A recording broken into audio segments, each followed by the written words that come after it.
evening, members. Welcome to our Friday night takeaway Spanish tapas evening. This evening, happy Friday, happy 1st of March. Hopefully spring is on the way. Good evening, Emma. So my name is Catherine. I'm one of the events managers at the Wine Society, and I am joined this evening by Emma, who is also one of our events managers. And Emma, I think we've been looking forward to this for a little while because, as you may know, members, we do enjoy chatting about food and wine. And when it's food such as this in sort of picky style, that's definitely one of my favorite ways to enjoy lots of different flavors at once. So hopefully we'll have a really tasty evening as we go. And if you're watching on catch up, hopefully you are also enjoying the foods and wines whenever you may be having them. So if this is your first online event with us, welcome. Please do use the chat function to let us know where you are, what wines you may be drinking. If you don't have the selection that we've suggested, you may have something different, do let us know. Let us know what you think of the pairings.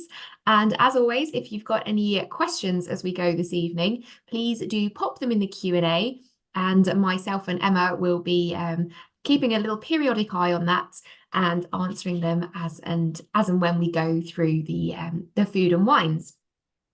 So we've got 5 wines in our selection this evening, Emma. Now, when I was putting these together, I was thinking, oh, tapas is quite a convivial, it's quite a hospitable way of eating and entertaining. And I do have a few little, I think, fun facts up my sleeve about tapas, and you know, that style of food and eating. So I wanted to have some wines that were also like equally friendly. And I think this selection does it in both terms of on the palate and also to the pocket. There's some wines here that I think we don't normally show as much of a light on as I think we should. Absolutely. You know, I hope it's a nice selection for you members. Now, Emma, you said you've got a nice little selection of food. Could you let us know what sort of things you've got? I do. I've got an enormous pot of olives, Spanish. I've got some ham, some cured meat, and some manchego, kind of Spanish tapas selection. And I'm embarrassed to admit it, but I have some artichoke hearts, which are not Spanish, they are Italian, but they kind of they fitted in with that kind of picky bit vibe. Yeah, as well. And I've also got some ham and cheese croquettes as well, but I'm going to grab them out of the oven in a moment. I also have a croquette. I'm going to try and show you my little plate, members.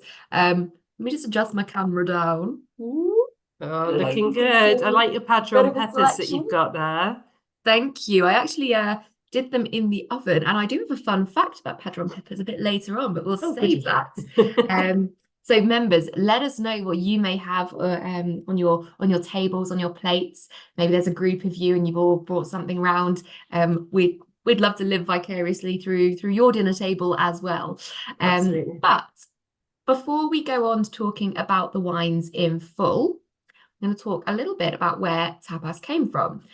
Now, before I do, if you have the Cava, do pour yourself a glass if you've not already. Have it to sip and enjoy just while you listen to me wax lyrical about the origin of tapas. And then I will let you know a little bit more about it. So the Society's Cava is the first wine. So I'm going to wet my whistle before I dive right in. So in Spanish, so the Spanish language, a tapa is a lid or a covering. Comes from the verb tapar, to cover. And this definition comes into play with a few of the sort of legends and stories surrounding its very wildly disputed history. One of the popular claims is that around the turn of the 20th century, the Spanish king, King Alfonso, now this is my Roman numerals tripping me up again, XIII. 10, 11, 12, 13. Alfonso XIII, he stopped at a bar while traveling through quite a dry and windy part of Spain. And in order to keep the sand out of the king's drink, the bartender topped his glass with a little slice of cured ham. And the king loved the idea And then tapas were born, a little something to enjoy and nibble while you are also enjoying your drink, or just to keep the elements out of your glass. Keep the sand out of your glass. Absolutely, which, I love that idea. There's another story where it places the origin in the Middle Ages in northern Spain, where labourers would drink heavily. Now, I don't know the definition of heavily here, but and also alcohol levels were obviously a lot lower than we have perhaps nowadays, but they drank heavily to keep themselves warm against the bitterly cold winters. And in order to offset the alcohol, bartenders would apparently serve some food with each drink, a tradition that soon became popular with labourers and leisure diners alike. So, as we all know, eating isn't a way to offset alcohol. So this isn't a service announcement of something you can do. We would highly recommend you drink within your limits safely. But that's one of the ways that tapas has apparently come into the repertoire of sort of Spanish dining. The local interpretation really does sort of depend on price, actually, and the sort of establishment where tapas are being served. They have, you can go to some bars and they will have, vast menus of all sorts of things that you can choose from, and it'll be in, these little set sizes. Or you can go to a nice little cozy bar, a tapas bar in a little village in Spain, and it'll just be a little dish of olives or almonds or just something to nibble on as a hospitable gesture for you to enjoy with your drink. The presentation really does sort of come into it as well. So if you're in the Basque region, you may be more familiar with having pinchos. So they come skewered atop a little piece of bread, which comes from the verb pinchar, to poke or skewer. And then there's other popular sort of bread options. So tostas, which are like little open-faced sandwiches. Means that you don't have to have any utensils, or if you're in a crowded bar.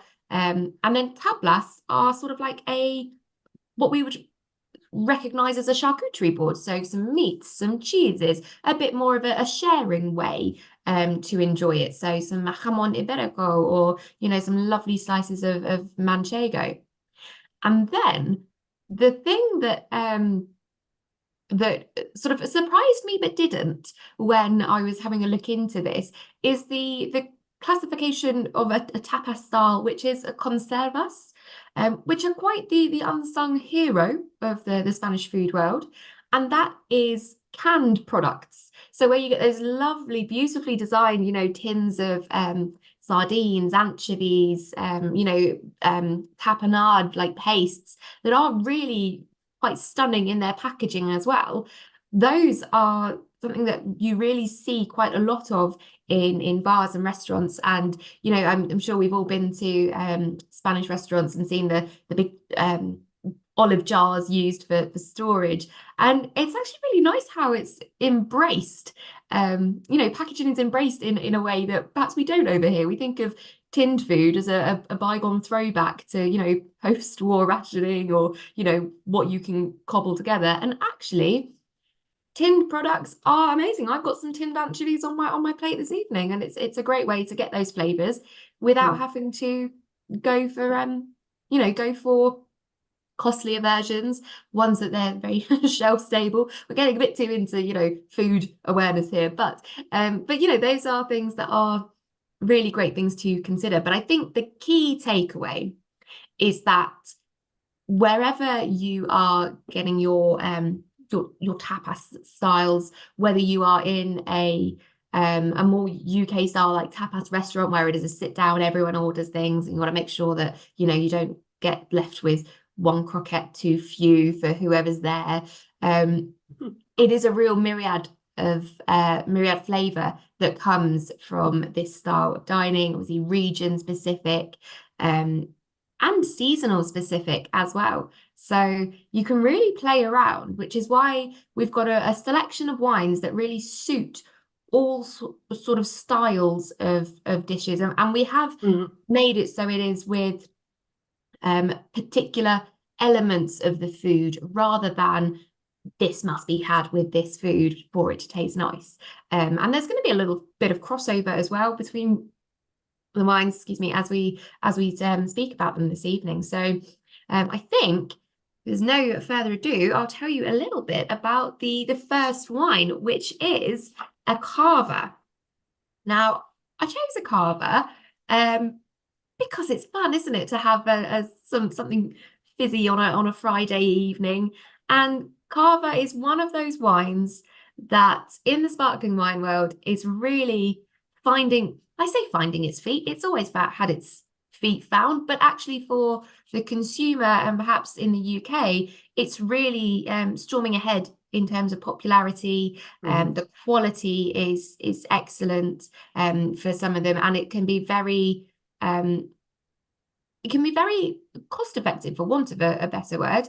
It has a level of finesse to it. It's a traditional method sparkling wine, so you get a lot of the same character as sort of your champagnes, your cremants, some English sparkling wines, but it is at a slightly friendlier price point, and that's something that is consistent in Spain in general. You can get some very fine wines in Spain that are at a price that is much more approachable than perhaps other fine wine regions. Now, Emma, have you tried the Cava yet this evening? I've had a sip of the Cava and it is lovely, actually. It's one of those sparkling wines where we've always got a few bottles in the garage for because it works for so many different occasions. It's brilliant on its own as a sparkling wine. It also is really good as a base to cocktails as well, if you're needing a sparkling wine base. Some people would probably say actually it's a waste to use the Society's Cava as a base for cocktails, but I think it's I just think it's a lovely sparkling. And it does have some of that kind of bready note that you would get because of the fact that it's traditional method, but because obviously it's the different grape varieties, you've got more of that kind of real kind of baked apple flavor there as well. I think it's lovely. Absolutely. I think I agree. I love this Cava, and as you'll have seen their members, it is such great value. Yeah, I agree, Karen. It's less than £10 a bottle, and it's we had it marked up as one of our wine champions this year. The judging has just started off this week, so hopefully it'll be a wine champion again for this year. But like you say, the grape varieties that are in this, so it's a blend of Parellada, Macabo, and Xarel·lo with a little bit of Chardonnay, which is allowed for the classification. It does have that lovely expectation of a traditional method sparkling wine, while also having particularly for me, it's the Parellada and the Xarel·lo that having that real distinct Cava flavor to it, which I'm going to describe it now in a way that perhaps doesn't sound massively pleasant, but for me, it's got a slight earthy grubbiness to it, but it gives, grubby is perhaps a. I was going to say it has an earthiness to it, but it's earthy. It's cleaner. Yes, rather than dirty but it mud. feels like, for me, it feels like a real sort of in a field, kind of maybe you've turned the earth. You've got those like aromas. They're fresh and they're pronounced, but you also have that lovely ripe fruit to it as well. It's lovely and rich without being overbearing in terms of any sort of autolytic characters, any bready notes. It's made for us by Bodegas Sumarroca, and they are based in Peñera. So I've got a little map here. So if you can see the little map that I've got now, so where this yellow dot is here, so in the Peñeras region, that is where they have their vineyards. So it's a real premium wine growing region. And as you'll have seen, it's quite near the sea. So you've got the lovely cooling influence to mitigate any sort of overheating. It's in relatively northern Spain when you compare it to the sherry, which is up next. And it's a wine that is the grapes that are produced have to have their enough sunlight hours to make sure they are ripe enough, to make sure they come to their real sort of rich fruit flavors. But with a sparkling wine, you want to start with your base wine being in low alcohol. So you don't want to have your grapes ripening so far that the alcohol of your base wine is high, and then, you know, even more so when you're making it into your sparkling wine. So its proximity to the sea really does help mitigate those higher temperatures that we can see. They have 100% use of their own grapes. They don't buy in. They have around 405 hectares of land, and they also practice sustainable methods of farming to, again, just really care for the you know, the environment that they are in, and to make sure that their grapes are of the optimum condition. The addition of a little bit of Chardonnay is something that they choose to do just to set it as a little dimension above competitors. It's obviously a very well recognized international variety, but the Chardonnay, as it does so well in sparkling wines, it just adds a little finesse, a little more depth to the flavor sort of profile, and just makes it a little bit higher. But we're very proud of the Reserva Brut as one of our own label carvers, and, you know, thrilled that we can work with Bodegas de Morocco to make it for us all. Delicious. I don't know, members, if you've tried it with any of the suggested foods, maybe some of the olives or almonds. I'm going to have a little olive very quickly. Actually,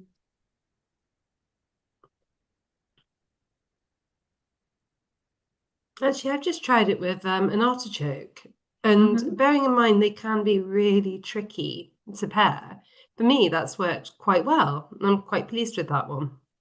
Because I picked the artichokes up on a whim, and I was like, I'm not sure these are going to work. But I'm hoping with the Cava it's worked, and hopefully with the Pinot as well. Or sorry, the Manzanilla. The Manzanilla. But yeah, absolutely. And I think I'm not surprised that the artichoke is sort of working, because I think artichokes also have a slight, you know, earthiness to them. And I mean grubby in the nicest of ways, very much from the ground. So perhaps as well it'd be something that would go very well with a padron pepper, again, with that lovely green charred element to it. Yeah. So it's nice. Anybody who's got it, let us know what you think. I know Karen's saying that she you're a fan, Karen. That if anybody else has got the Cava, I think some people skipped the Cava, didn't they? Yeah, they've gone straight with the Manzanilla, which is not a bad decision to make, because Manzanilla is just delicious. So let's move on to that one now as well. So this is the Alegria Manzanilla, and it is from San Lucar de Barrameda. I'm just gonna get this open, but it's a Manzanilla. So it is a biologically aged sherry. So it has spent time under flor, which is the sort of thickish yeast layer that really helps stop it having any oxygen impact onto it. It stops it from having that sort of oxidative flavor come through. So it's much fresher and yeastier. It sounds a bit silly to say it smells of yeast when it's been under yeast, but it does have that real sort of fresh yeast to it. So I don't know if anyone makes sort of sourdoughs or things like that where you're using a starter. That real sort of yeasty, doughy smell is something that really comes through for me. It does smell like bread dough rising, that's for sure. It's a lovely, lovely sort of freshness. The list of the wines in the tasting presentation. Let me just get that for you, Jerry. I don't know, Emma, if you have that to hand that you could pop in the chat. I can find it, absolutely. We'll pop that in the chat so you know where we're at. But yes, so the Manzanilla is what we are on to next. And this was the wine that was selected to pair with your fried tapas dishes. So calamari, croquetas, things deep fried, sort of whitebait. I've got a fun fact about whitebait. It's sort of fun in a moment. And it has a lovely, lovely bruised apple freshness to it as well.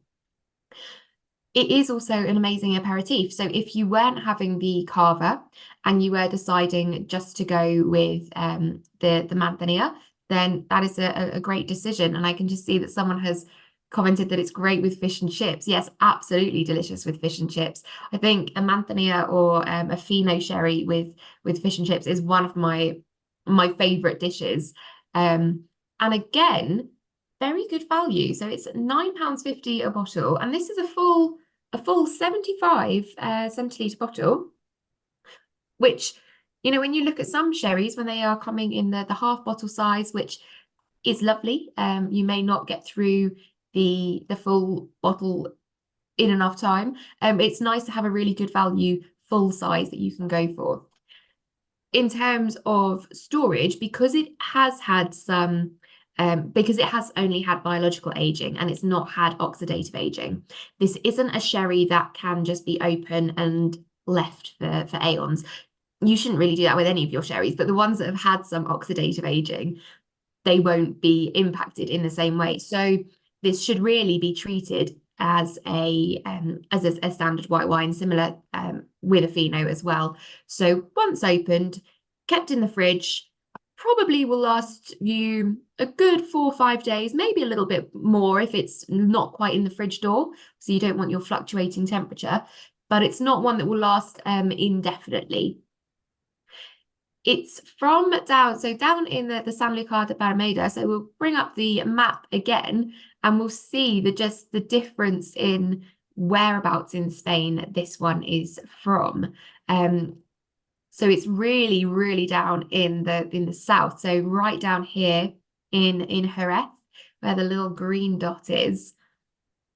And obviously it's so, you know, so far down.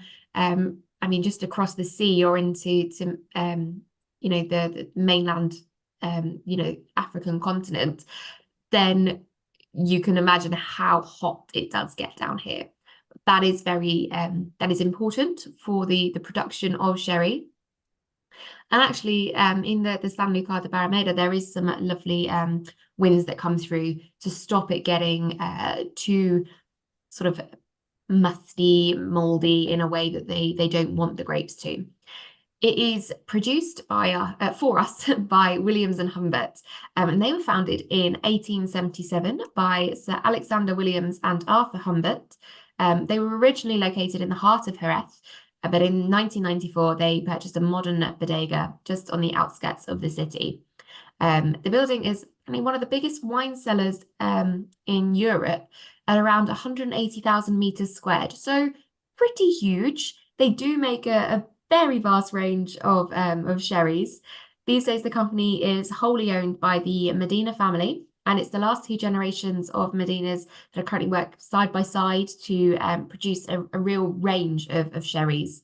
They also maintain quite a keen interest in horses, which is traditionally an Andalusian passion, and visitors to the property are often treated to a display of equestrianism. So if you were deciding to go and visit, take a little holiday down that way, and you're interested in horses too, then perhaps Williams and Humbert is the producer to visit with them.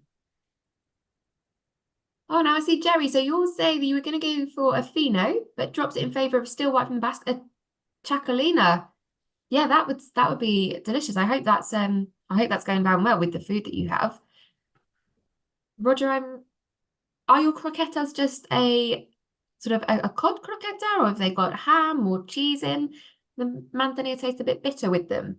That's interesting. It does have a little sort of bitter note to it, slightly, mushroom. That may be why, because you've got the sort of umami, mushroomy note to it, to your croquetas. It's a bit of an overpowering, perhaps, for the manzanilla, coming across a bit bitter because it has more of a sort of citrusy, salty tang. I think Actually, with Guyana. once you go into mushrooms, the slightly more oxidized sherries can traditionally work better. What do they normally say about the Manzanilla and the Fino? If it swims, Yes, if it um, swims, Fino Manzanilla. Is it if it flies? if it flies, I can't The remember. next one.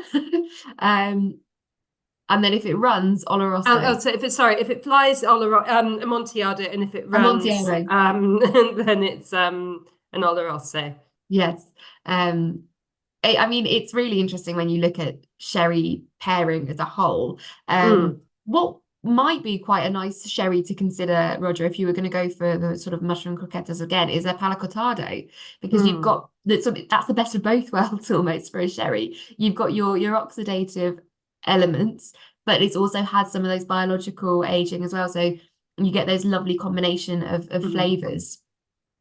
Richard is drinks isn't currently drinking a lot of the Alegria, but drinks a lot of the Alegria.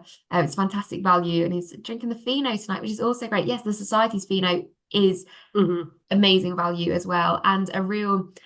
I love it in the summer when you can just, keep it in the fridge and have a little glass with some olives or some crisps, even Mm. some good And ready crisps. salted crisps, it's lovely Yeah, with. perfect. Like I the think Karen's having perfect it with aperitif. calamari, and that would be lovely as well. I'm feeling a little bit jealous of everybody's food this evening. Mm. It just has that, similar to a sparkling wine, it just has that lovely fresh acidity that will cut through any of your sort of Mm, your fried food, your sort of food that's undergone that's like Maillard reaction as well hmm from the frying, that sort of like caramelized batter flavor. And it keeps that lovely freshness and having a little sort of salty mineral sort of lick to it as well. Prawn cocktail crisps. Now, I actually think that would be very delicious, but I think a prawn cocktail crisp, because they don't tend to have as much prawn as they do sort of tomato flavor to them, that may be more suited to the rosé a little bit later on. I'm Um, just thinking actually, as soon as I saw it, I thought, I wonder whether I do have some prawn cocktail crisps in the cupboard. I might go and sneak off in a minute and find them. Then we and can do an see. on the cuff tasting. Absolutely. And while you're just, enjoying your sherry, if you are enjoying it this evening, I would like to tell you a little bit about fried fish and the differences. Um, I said these would be fun facts. Some of them are more just facts, and we're going to talk a bit about fishing very quickly. But more so when you are in a Spanish restaurant or a Spanish bar, either here or in Spain, and what you may see on a menu. And I'm particularly referring to boquerones, and where you see them as boquerones or boquerones fritos, and the difference, which I have discovered, which may not be news to everyone else. So I do apologise if this is information that you already know. But boquerones is for the is anchovies. However, when you see as boquerones fritos, that is more often than not what we would consider as whitebait. And then that led me down a merry fishing path to the difference between anchovies and whitebait, because I am a big whitebait fan. It is one of my favourite things to have with sherry or with a tapas selection. I first had whitebait when I was maybe about 4 or 5 on a camping holiday in Spain, and it was something that my dad had ordered as a starter. But unfortunately, he didn't get a look in because the little dish found its way over to me, and I sort of just demolished the entirety, which surprised my family. At the time, I don't think I gave it much consideration, but when you think of a whitebait, it is the entire fish, little fish that is sort of deep fried and eaten whole, including the head, fins, bones, the whole shebang. But what I didn't know is that whitebait is different to anchovies, and the whitebait is the name for any sort of young, immature fish from the family of like sprats, herring, sardines. So before the fish has had a chance to spawn, that is when they are, I say captured, fished, and for whitebait. So perhaps not the most sustainable fish that you could eat, because obviously if you're taking them before they have spawned, you are reducing their population. They are delicious. But then boquerones as a anchovy is an anchovy on itself. So it's a small shoaling fish of commercial importance, and it's strongly flavored, usually preserved in salt and oil. And it is the sort of the salt and oil or brining of anchovies that really it sort of influences the flavor and draws out the flavor of the fish itself. They do come through quite strongly. But moving back to our little bit earlier about the tinned foods or canned foods, when you have them canned, obviously it intensifies the flavor a little bit in there and lets them sort of marinate in the oil and sort of their own oils, and then come through. So you will see often quite a lot anchovies and as themselves, or anchovy paste. So perhaps if you were wanting to make little tostas with, I think, is it gentleman's relish over here? Is like the anchovy paste?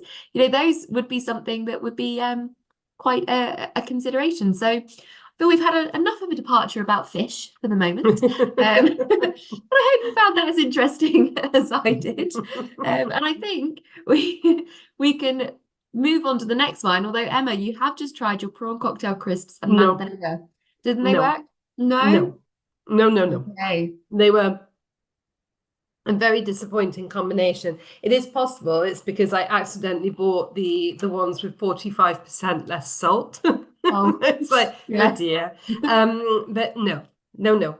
I'll try them with the rosé a bit later. So they have now been put to one side, and we'll come back to that. Perfect. And Philip has just commented that their croquetas and calamares go very well with the Alegria. So Fantastic. very pleased to hear you are enjoying that one.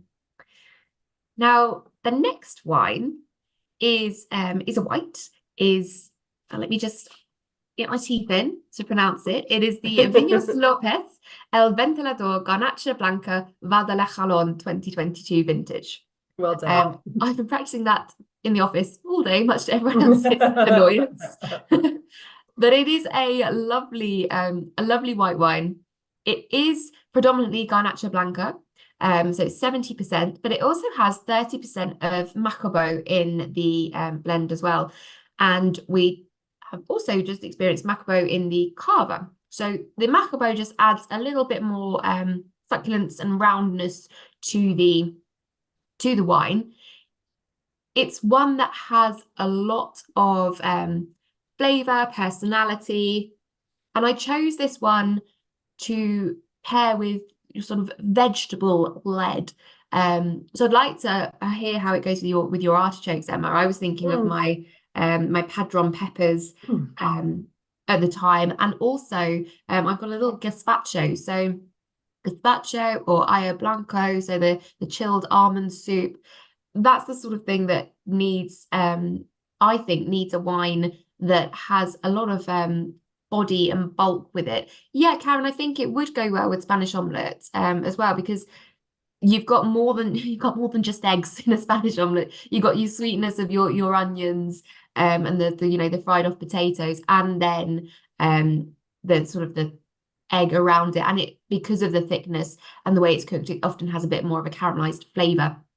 I also suggested calcots if you have access to them. It is calcot season at the moment.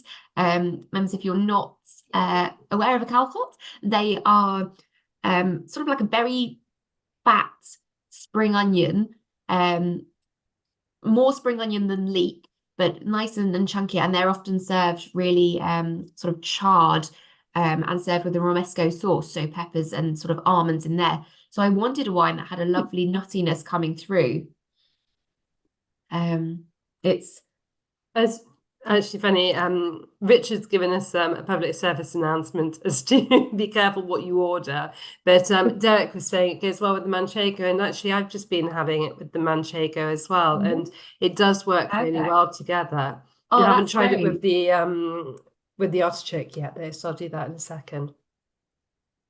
And that's great. And I can see that it would go with the manchego because it is a lovely, ripe, full, rich white wine. But actually, those sort of flavors with a cheese go really well together. And it has that slight creaminess to it as well, from that sort of like nutty creaminess. So like almond and maybe a little hazelnut to it as well. That I think would be, a really, really nice pairing. Karen suggested the artichoke may be a challenge. Emma, is it a challenge? Um, it's challenging to eat neatly, but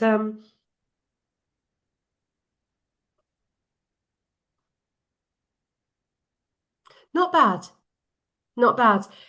Sorry, that sounds like it's been damned with faint praise, doesn't it? I think the artichokes are, I think they've got a bit of lemon in them as well. So, oh, with a little bit of lemon zest and herbs in there as well, which means that they're delicious. But I think if the artichokes were absolutely plain and we were just kind of done in some olive oil, Yeah. then it would work really well together. With the lemon, it possibly takes away the edge ever so slightly, but they're still a pleasing pairing.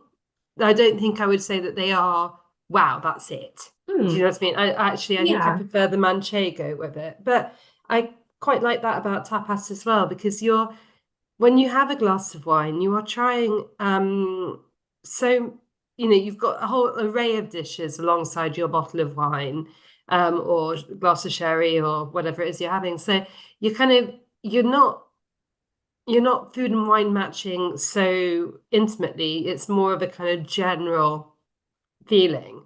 And I think as a general feeling, yeah, the artichoke works with the white. Perfect.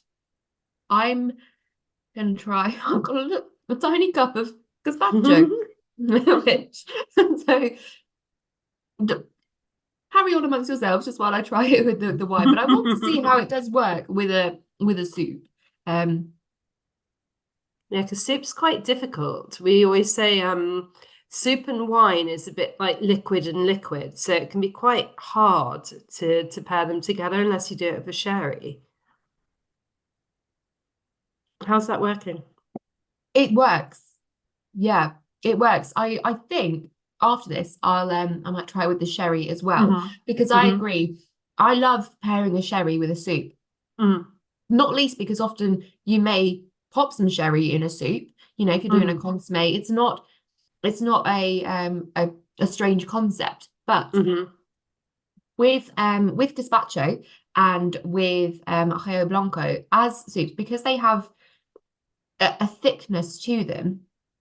So obviously you put a bit of day old bread in for your gazpacho while still having lovely fresh flavors. It's it's enough to have a wine rather than something more fortified and powerful Mm-hmm. to stand up to it. And I think because it is cold as well, Mm-hmm. if I was having a hot soup, I don't think it would be the pairing that I would want it to be. Right. Mm-hmm. But because it is still cold and in some ways, temperature can slightly dull a flavor. The the flavors of the tomato and the peppers, the the flavor isn't as pronounced as perhaps if you were having it as a cooked sort of soup. The nuttiness and the savory mineral quality of the white wine is paired Mm-hmm. well enough with it. So yeah, I think it's again maybe not like my winning combination of the Mm. evening, um, but But it still a works good well. enough. Yes. Now, Florent, you have put a tip on Catalan pronunciation. They are calçot, Calçot. calçot, Sots. calçot. Thank you, because I am very well. Obviously, Oh, perfect, thank you. But obviously Catalan and around, Spain in general, the much like in the UK, that the regional specifics to language and pronunciation is something that is, really quite apparent. So thank you. I'm glad that that was done. So this is a wine from Viños López, and in terms of where they are, they're not actually named on the map, but they are based in Zaragoza in the north. So that is where this little orange dot is. So again, in the northern part of Spain, we've really sort of missed this whole section, the whole middle with the wines that we've chosen for this evening. Not intentionally, there's some lovely wines from Humila and Yecla and around Valencia, but it just worked out that way. So they are in Zaragoza, which is a little bit off the radar as a winemaking area. So they are from the Valdejalón, and most of the vineyards in Valdejalón, they supply co-op facilities, but Mario López is transforming the area with his image for the wines. They have 54 years of history, combining winemaking heritage with innovation to create exceptional wines. They have 60 hectares and they fuse sort of tradition along with ecological innovation as well within viticulture. Their 200-kilogram grape harvest is a result of their regenerative agriculture practices. So they really want to sort of respect the environment, again, that they are sourcing their grapes from, which feels like it is something that we say time and time again now when we're talking about wines, but that's a great thing. You can't deny the fact that it's a crop and you are starting from the ground up, and to get the best from it, you need to start at the root, physically and metaphorically. The fruit for this wine is from their vineyards La Borregata and Las Celas, which are more than 25 years old. So the older the vines, you can see as well, actually, there is a bit of an old vine on that label. The older the vines, it's had that time to establish itself, to sort of really bed down its roots, and perhaps the fruit isn't as high in yield, but the concentration and the power to the fruit is there. I think, to me, it's a new wine to me, and it's a really lovely one that I'm hoping stays on our list for a good while. And I think it's one that has a little bit more to it, and I can see myself just enjoying this as a glass of wine, as well as enjoying it with food as well.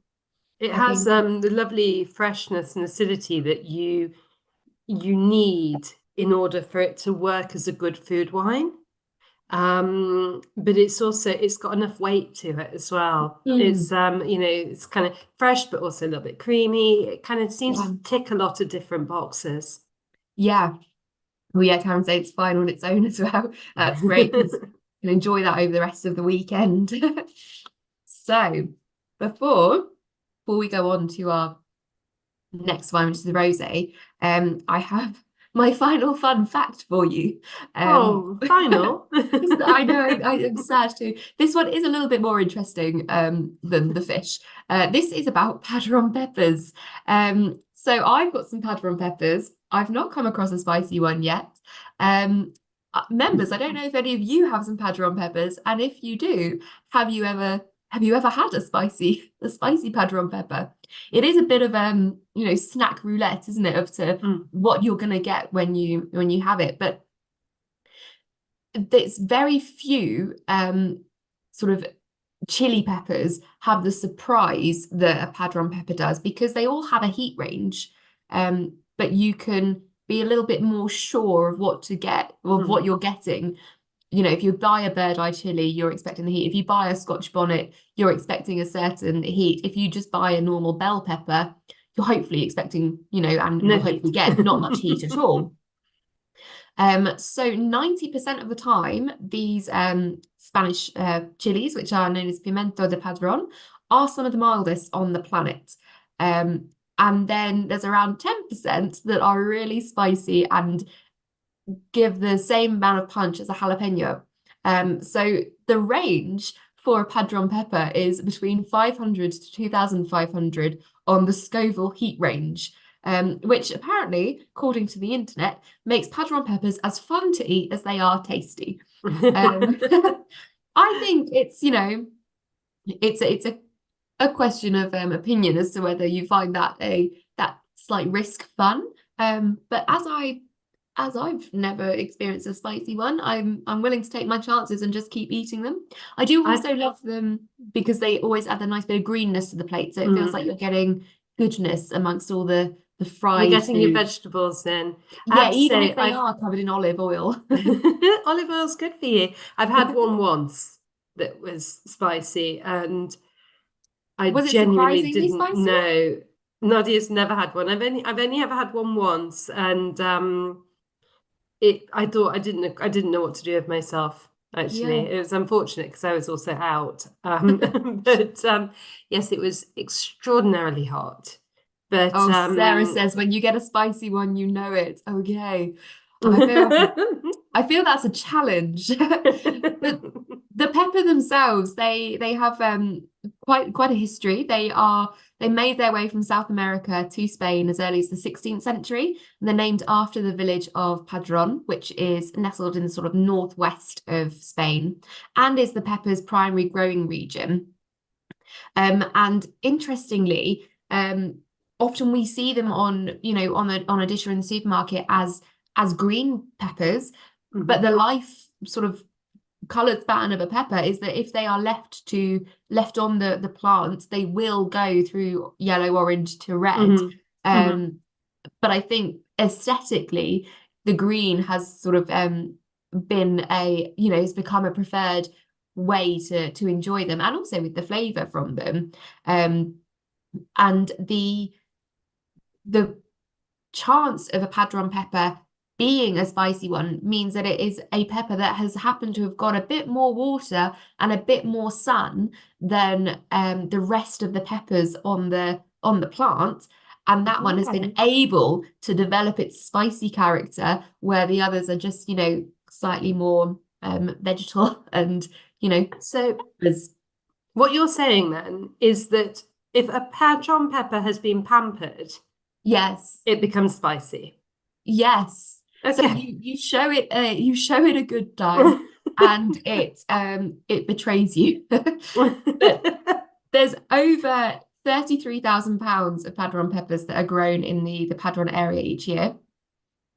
The village holds a festival celebrating their peppers, which is the Fiesta del Pimiento de Hebron, and it draws thousands from around the world to enjoy the unique taste and the heritage of the padron pepper. So that is my final fun fact of this evening's Friday night takeaway session. But we do still have two more wines to talk As I say, about Jerry, and we can assure enjoy. you we're going back to wine tasting now, away from the padron peppers. There will be no more departures to facts. It's a Rosé superior next. pepper. It is the rosé next, yes. So this is the Señorio de Sarría Garnacha 2022. And it's such a beautiful colour. Isn't it? Now, members, if you are looking for this one at the moment on the website, unfortunately, we have sold out of the 2022 vintage, but I did check today and the 2023 is on its way to us. And it's such a consistent, delicious rosé that talking about it in this vintage, I would be extremely surprised if the 23 would be sort of any different to the style that you would get from this one. And it is a deeply coloured rosé. It is beautifully pink. Don't let that put you off. It is a dry rosé. It is a gutsy rosé, which is why I have put this as the one to pair with anything that is tomato based. It's got some chili to it, some paprika spice. I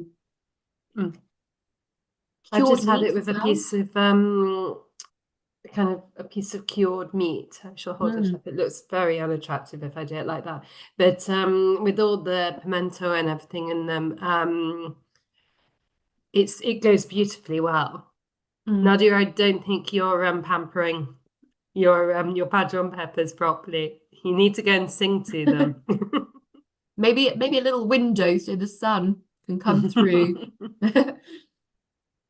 But yeah, the Señorio de Sarría is one of my favorite rosés. And as I mentioned at the beginning, you know, I wanted to include some wines this evening that are more approachable. They're more approachable to your budget as well. And I think that's been represented in this range, and no more so than this one. In terms of approachability, I think sometimes this style takes a little explaining because people see this color and they think, oh, might be a little bit, you know, a bit on the sweeter side. And actually sweet and cheap. Sweet and cheap, which it isn't at all. It is very well made. It is it's consistently good. It's very generous in the flavor that it provides, and it also has a lovely sort of like slight creamy note to it, I find, which also helps to mitigate any of the slight fieriness that you get from chili flavors, from those sort of the spicy elements. In terms of location, this is from Navarra, which again is in the north of Spain. So it is just slightly northeastern to Rioja, just sort of below Pamplona, where you have the running of the bulls, if you want to sort of geographically place it within the country. And Navarra is a region that can produce bulk wine very well, because it has a lot of nice sunshine hours, although it is that bit northern, and not so far off the mountains. What are the mountains called between France and Spain? If anyone, looking at me, members will email in. Yes, the mountains that divide France and Spain. I want to say, I think it begins with the Cantabrian, but the Pyrenees. Thank you, Karen, keeping us together. Oh, and Kathy, perfect. Thank you. So because you aren't too far from the sort of getting into the mountainous sort of terrain, you do get some nice protection as well, which means that the grapes can again ripen to their full potential. You can have a much higher yield than perhaps other regions, but that doesn't lose in quality with this wine. They're located in the heart of the Valdejalón in Navarra, which covers around 210 hectares, and it stretches out over the slopes and the hillsides, also of the El Perdón mountain range, and along the riverbanks of the River Arga in Miranda de Arga. And again, those offer those lovely mitigating influences to really high temperatures. The bodega produces some of the best wines available in Spain in this price category. And, you know, they do put a lot of care and condition into their wines.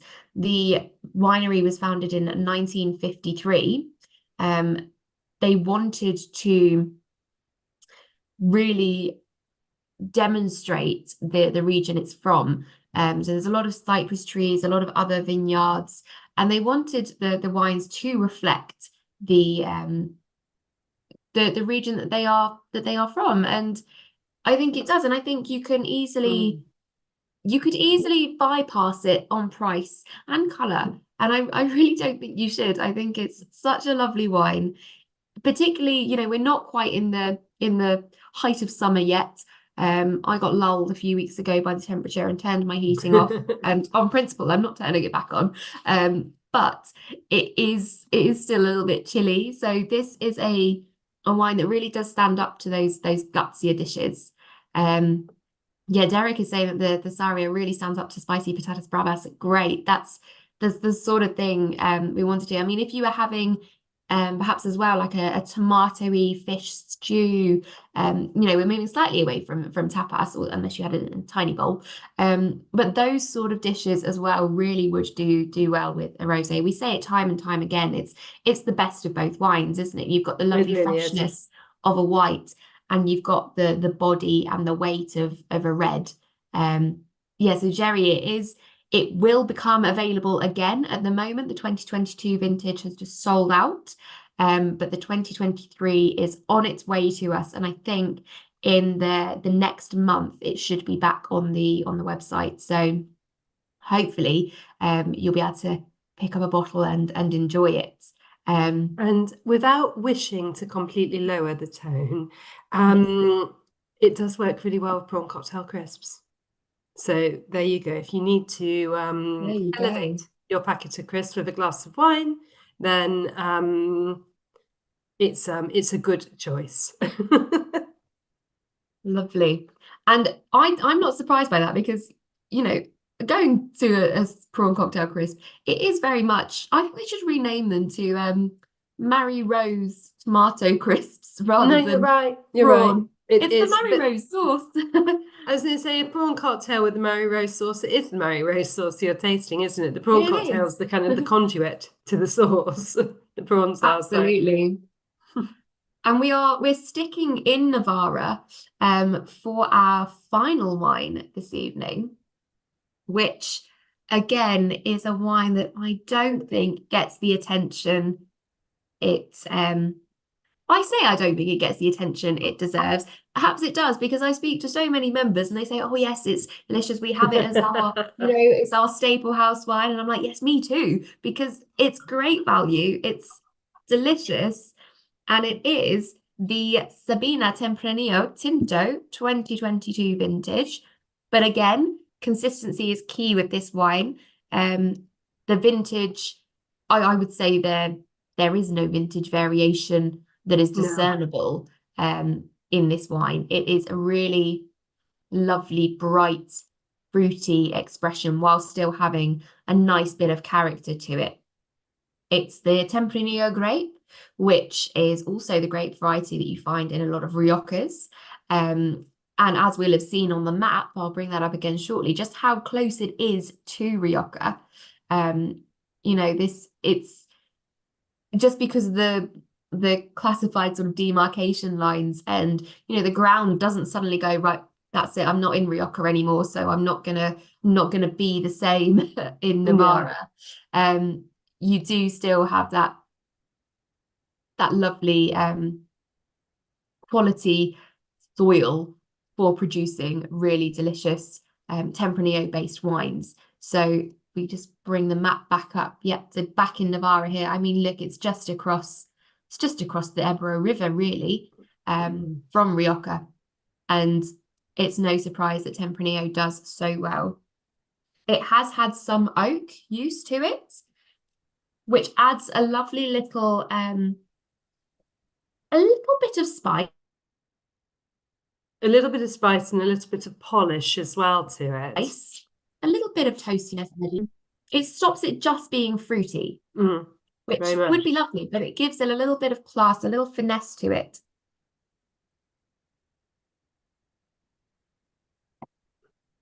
And crucially, because it is a red wine, it also has that lovely tannic structure.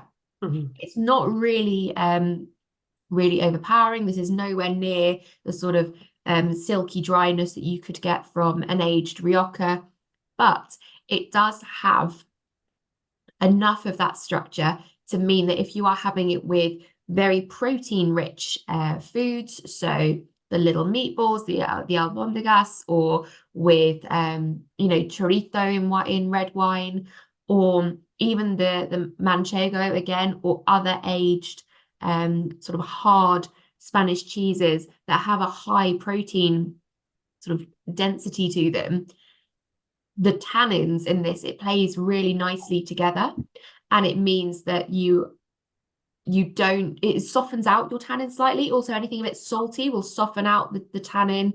It will make the fruit just pop a little bit more in the glass. And I think this is a really pleasing red wine. it feels a disservice to say that it's an inoffensive red wine, but it is in the way that I can't see people being put off or not enjoying this. I was going to say we use it a lot for parties. And also, if you're having a large gathering of people and you know that you're mostly going to be drinking wine on its own, it's not a dinner party. We'll quite often serve this because it is 14%, so it's fairly gutsy. So you do need to be careful with that. But it's the kind of wine, it wears it well, and it can be drunk really quite easily on its own. Absolutely. And I think I just checked and I've accidentally missed off the price of that one off of the slide that I showed. So I just want to double check because it is something, yeah, I mean, hold on to your hats, members, it's £6.50 a bottle, which, in this in this day and Are you age, sure it's still that cheap? it is, yeah, it is. And I think when I first started at the Wine Society, it was one of our under £6 wines. So it has gone up, to reflect the general prices. But £6.50 for this is incredible. And in terms of the quality to it, saying that as the price, it can be it's something that we're particularly conscious of, I think, in general as consumers. You look at the price of something and you think, okay, well, if you're paying that little, who else is being paid so few? And particularly when we talk about wine and you look at the amount that goes on duty, goes on packaging, goes on transport, things like that. It is something to be conscious of. However, this wine is produced by Bodega Principe de Viana, and it is vast. They have over 400 hectares of vines in Navarra. They control a further 500 hectares. They plant to Spanish grape varieties, so Grappiano, Garnacha, Tempranillo, as well as international, so like your Cabernet, Merlot, Chardonnay. But they also boast one of the region's most technically modern wineries. Was built in 2004. They've got a barrel room that contains more than 15,000 oak barrels.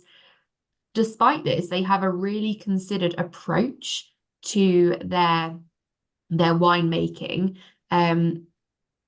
The actual vastness and scale of their production really helps with an economic advantage. They're controlling everything from vineyard to bottling, in combination with high volumes that are produced from the region, means that it does offer some of Spain's best value for money wines. And the Sabina, so the wine that we sell and that we're enjoying now, is actually a special label made for the Wine Society by Principe de Viana. And it's one of our top selling Spanish reds. And understandably, even though I also do think it's a bit of a hidden gem. And the Sabina is taken from, and the name Sabina is taken from the indigenous Spanish juniper tree, which is grown locally. You can see on the label. And it's this lovely unoaked, it is an unoaked style of Tempranillo. It has a tiny, tiny bit of oak influence. So some old oak barrels, just kind of add that texture like we talked about, add a little bit of class and finesse to it. But it's lovely and balanced and fruity and delicious. And Karen, yes, you're right. We will always deal with ethical producers, not rip-off merchants. That's one of our very big focuses, particularly with our sustainability projects. But it's nice to know that you can get a wine of this quality at a price that is friendly, and it be, as great as it is. There's nothing hidden here. Nadia, I don't know. I mean, obviously, because it's a wine that is made for us, I don't know that we could definitively say, yes, it would be more in a supermarket. But in general, if you think about the wines that we sell and, the relationships we have with our producers and the prices we're able to provide them at as well, because we are doing it for not with the aim of making profit on them, we are able to price a bit more keenly than you would perhaps have as an equivalent in a supermarket. Having said that, if you go to a supermarket in Spain, some of the prices of the wines there are, Incredible. incredible because of, the location and proximity, and you're not having the duty and tax that we have over here. But yeah, I think it's a stunning wine. And Jerry, yes, this one is available at the Wine Society. It's available now, so fill your boots. It's I think it's stunning, and it's at cost. The cost is, Jerry, prepare yourself. It is £6.50, £6.50 a bottle. So if you like this, I can understand why it's so many people's house favorite. Yeah, I think it's just stunning. And I love Rioja. I love old Rioja, but this gives me that little Tempranillo, the Tempranillo hit that you might need. yes, without It's a breaking the bank. quarter of the price. Yeah, Absolutely. Yeah, absolutely. It's it's really delicious. So I hope you've enjoyed that. I hope, Emma, you've enjoyed the wines, and thank you for joining me on this little Spanish I've made my way through nearly half a pot of olives. And so oh my goodness. And the artichokes have provided me with endless entertainment. Keep going back and trying them against the different things. And I'm like, yeah, they're not bad actually. The wines that you chose them are, I mean, I think artichokes are one of the hardest things, that because of the kind of the bitterness of them. So the fact that the wines that you've chosen have pretty much worked across the board, and then with the prawn cocktail Chris, that rosé, definitely, that's the answer. So that's your yes, I found my own sorted. little food pairings tonight. So thank you. Excellent. And members, I hope you have also enjoyed the wines and the foods that you are having this evening. And if you're watching on the catch up, I hope you are enjoying as you go. Yeah, definitely keep eating the olives, Karen. Artichokes will always be a challenge. I also agree. Yeah, they are, even just the physicality of eating an artichoke, if they're not, one that is in a convenient package, I find them a bit of a tricky vegetable. But that's part of the fun of it all, isn't it?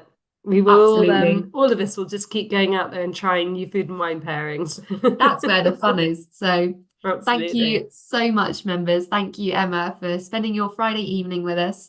I hope you've enjoyed the evening. We've got we will have more of the Friday night takeaway and sort of food inspired events on the website in the coming weeks. We've got a little planning session coming up, but we do also have some more online events on the website at the moment. Our colleague Gil is having a session with Rebecca Gibb in a week or so, and we've got a great session coming up with Gil again and Toby, our wine buyer for Burgundy, talking about the current Burgundy en primeur. So do have a look at the website, do see what you might want to join us for, and we look forward to welcoming you to another event. So thank you very much. Cheers, everyone. Thank you so much for joining us.